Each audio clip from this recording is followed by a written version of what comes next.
ogeysiis dhammaan waxaa la ogeysiinayaa haweenta ku xiran akademiyada Himila Training Academy inaan qiimo dhimis ballaaran ku sameeynay guud ahaan koorsada ku jiray akademiyada. Haddaba haddii aad tahay qof daneynaya inuu barto noocyada kala duwan ee xirfadda Himila High School iyo sidoo kale Himila Training Academy waxay ku diyaarsan qiimo dhimis aad u ballaaran. Qiimo dhimistaas oo lagu magac darnay iibso hal kooris oo hel kooris free ah. haddaba koorsada aad hadda iibsatid ku heli kartid kooris free ah waxaa kamid ah koorska graphic design-ka. Koorska graphic design-ka haddii aad iibsatid waxaa helaysaa complete course video editing ama video editing dhammaystiran oo waliba lagu baranayo labada software ee kala ah Filmora iyo sidoo kale Premiere Pro.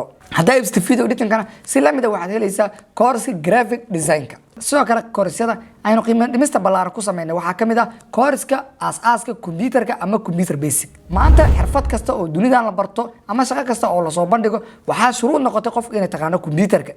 siyaasa su'aashaas kugu soo noqon haddaba ka taxadar oo bara computerka fursadani maanta ka faa'iideyso. haddii aad doonaysid inaad noqotid engineer ku xeel dheer ciladaha software computerka waxaan ku diyaarinay course aan ugu magac darnay computer software solution. course-kaasi oo lagu bari doono jibinta password computerka, badbaadinta daatada ku jirta computerka, soo celinta daatada ka tirtirta computerka, bedelista Windows computerka iyo sidoo kale jibinta password-ka adiga oo ilaali doona xogta ku jirta computerkaasi. daawade sidoo kale waxaan ku diyaarinay course aan ugu magac darnay computer hardware engineering. waxyaalaha ku bari doontid waxaa kamid ah qaybta A+ ee computer hardware-ka sida bedelista RAM-ka, hard disk-ka, keyboard-ka, shaashada iyo power-ta. intaas waxaa la socda cableska computerka. haddaba noqo qof iibsada course helana course free ah. Himila Training Academy iyo sidoo kale Himila High School waxay markasta u taagan tahay barbaarinta bulshada iyo soo bandhigista injineerada ku xeel dheer xirfadda ay barteen. hoyga tababarada injineerada mustaqbalka Himila High School.